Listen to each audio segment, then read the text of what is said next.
From Hulu, here's Peter Naylor and Trillia's Leslie Gillio.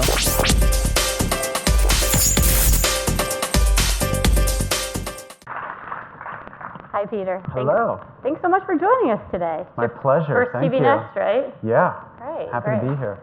So we have to follow Ashton Kutcher. I guess that's a little tough. He's not here, right? Because I don't have the stomach to be punked. Is he still watching that, Ashton? I told my wife I was following Ashton Kutcher, and she said, I'm really worried about his marriage. So yeah. She reads the hard news. She does. So before we get started, I do want to give a thanks to Delivery Agent, who is the sponsor of this segment. So thank you very much for supporting us. So Peter, let's jump right into it. We've heard a lot of conversation about it's not TV, it's video. Where do you guys today see kind of Hulu position in this whole video landscape? I'd like to think we're positioned on the right side of history, considering all these trends that are undeniable. You look at viewers and their comfort and their inclination to device shift and time shift as they see fit. The rise of on-demand viewing, or just on-demand everything, especially with a millennial generation. And we are part of the television ecosystem of old in that we have half-hour shows, half-hour comedies, hour-long dramas. So it looks like television, but it looks like television on a total digital backbone. I mean, everything's served through an IP address. Mm-hmm. And so you have the best of TV with the long-form storytelling, the TV ad model, which is redefined with all the on-demand behavior that people are embracing in a big way. So that's kind of where we're positioned on where everything's going. So it feels pretty good. So are advertisers now treating you like another TV network? Are you getting the standard 15, 30-second spots for most advertisers? Or are they creating content unique for Hulu? Yeah, we get most 15s and 30s from marketers. Mm-hmm. But even going back to the early days of Hulu, we created some ad models which I call the interesting ads. We came up with something called the ad selector many years ago, where you can choose to watch an ad about a SUV or a sedan from an automaker. We also have an ad model where you can show one long form clip, think movie trailer or pharma ad, and in exchange for sitting through the long clip, you get the rest of your episode commercial free. So those models have been around on Hulu for a while. Today, I am seeing some experimentation. Bank of America, Holliday, they've given us 3 consecutive 30s to run in order, so they're telling a story, and I think that's a great creative force in order to break through the clutter.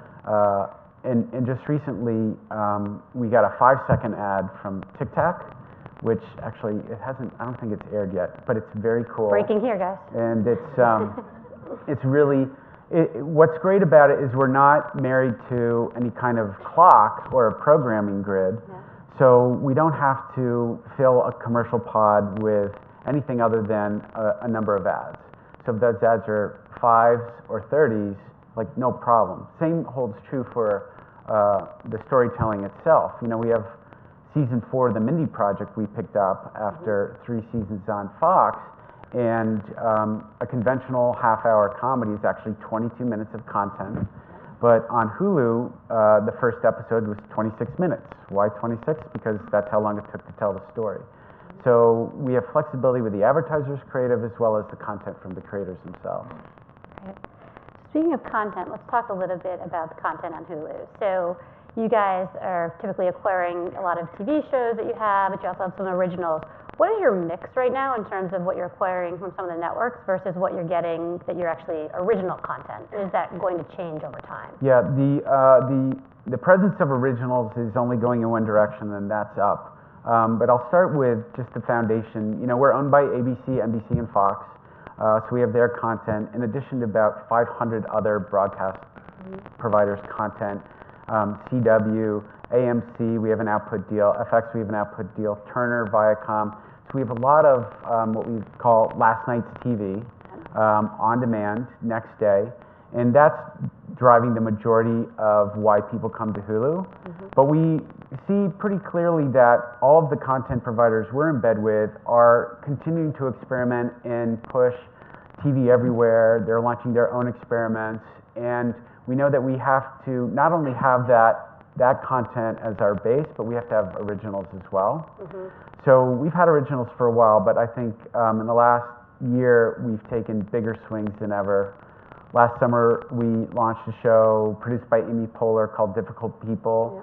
We just launched a half-hour comedy from Jason Reitman, who did Juno and Up in the Air, called Casual. It's doing well. We're also experimenting with Freddie Wong. You might know Freddie from YouTube. He's a YouTube creator. He did Video Game High School. So we're doing a half-hour show with him coming up in about a month. And the biggest swing, and you warned me not to pitch. I'm trying not to pitch. But the biggest swing we're taking is arguably in Q1 with a Stephen King project called 11/22/63, which is produced by J.J. Abrams. It's starring James Franco. It's about a time traveler who goes back to upset the assassination of JFK. I mean, this is like a 4-quadrant show. I mean, it's going to be every topic covered. So that's going to be very cinematic and really, really big. And have you moved more towards originals based on what you're seeing from the competitors like Netflix and Amazon, who have had some arguably a little bit more success than Hulu has in the past? Yeah, they have been leaning into it, I think, for the same realization we have, which is you got to have all those shows and all those movies, but you really need a real reason to drive a subscriber to put down their money every single month. And we know full well we need our show that would really crystallize Hulu in the hearts and minds of consumers and drive that behavior, just the way House of Cards did for Netflix. Like, we know we need that show, and that's why we're taking big bets with big creative swings with the showrunners that we're choosing and the people in front of the camera. I mean, the other one like that is Jason Katims, who did Friday Night Lights and Parenthood. He's doing an hour-long drama with us, and it's starring Aaron Paul, and it's his first work after Breaking Bad. So again, we know we need that. We want to be joked about on the stage of the Golden Globes, just like everybody. So that means that you reach a certain point where if you're in the zeitgeist like that, you know you've done a really great job creatively. So what do you think about the announcement last week of the YouTube Red? I know we talked a little bit about that earlier in a couple of segments about a little controversy of the journalisms that were there, but what is your thoughts on whether, will it be a competitor to you guys? Well, I think anybody who's trying to charge for any kind of subscription video on demand service is potentially a competitor. I've read a lot and talked to a lot of people who think that they probably should have positioned it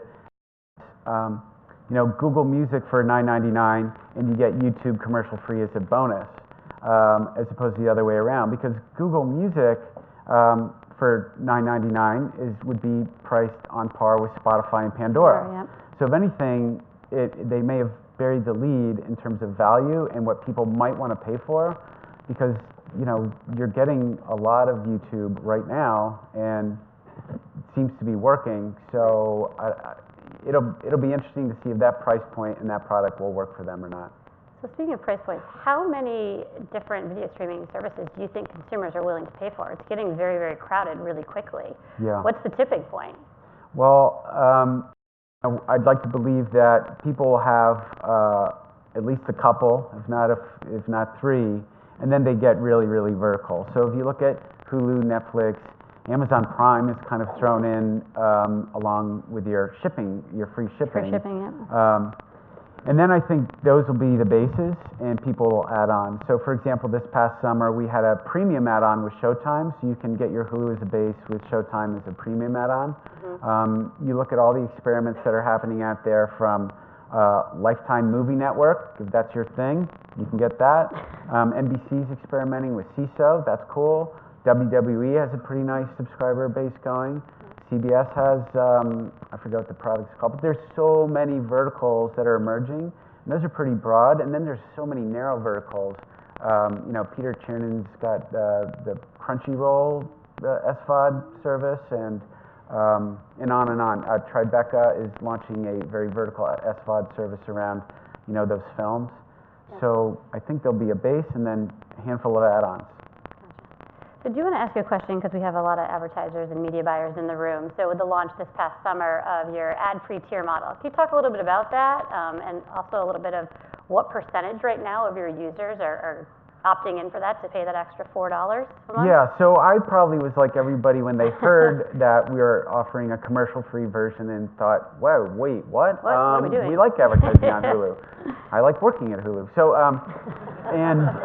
so we did some research and it showed that the reason someone might sign up for the commercial-free service or switch from our limited commercial service, it's really a demographically neutral decision. It's not their age or their income or their gender, it was their attitude towards ads. There's a spectrum of people between ad acceptors and ad avoiders, and our research said there's only 7% of the world are hardcore ad avoiders, avoid ads at all costs. And that's who we think we're attracting with the new service.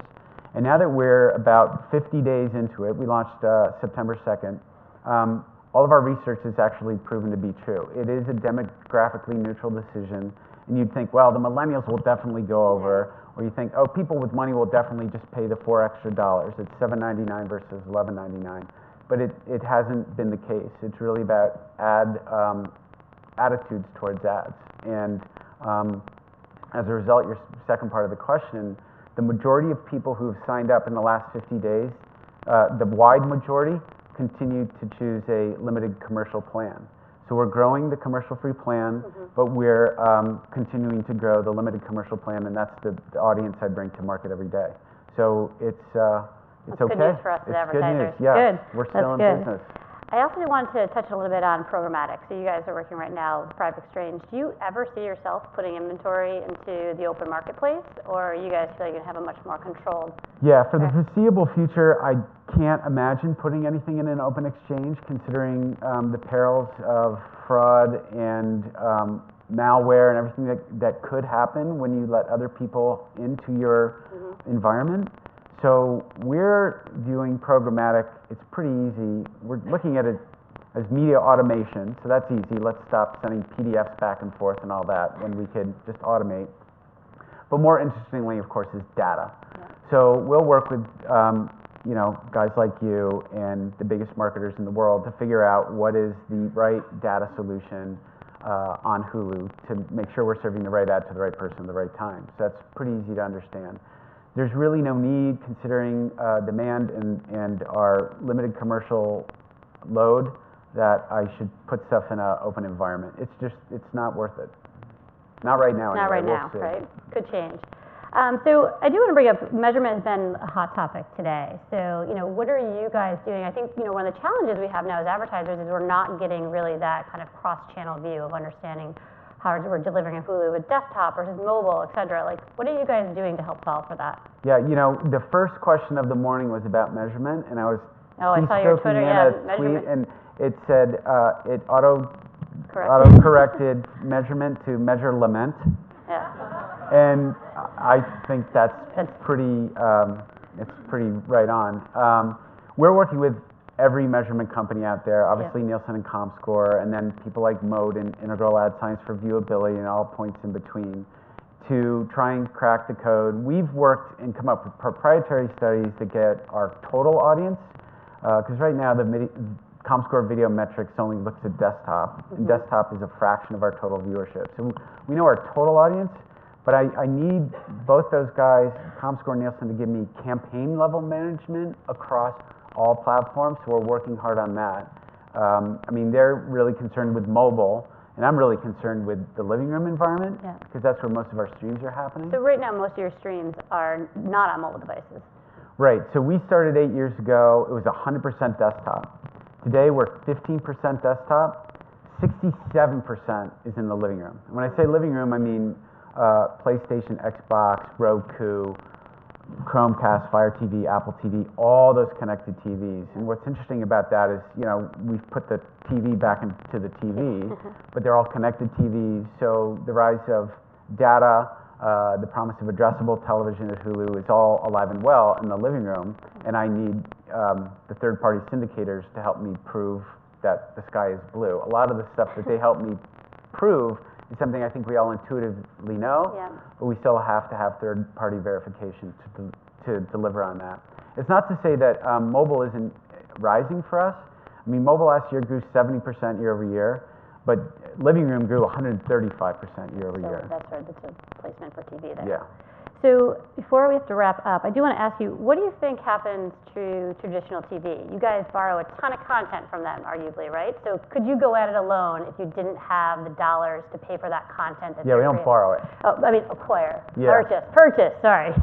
No, they like the checks we write. Yeah, I bet, yeah. I should not have said, yeah, you're right. No, it's a very happy relationship. I mean, Les Moonves, during his quarterly report, was calling out that there's a really wonderful opportunity because there's new buyers in the market.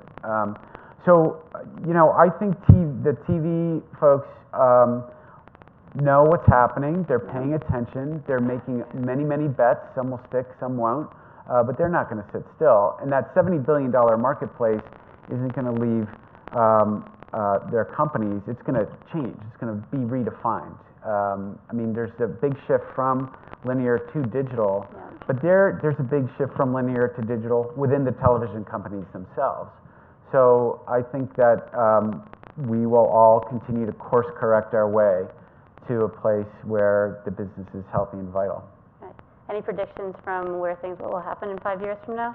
Well, it's hard to predict, but some things are inevitably true.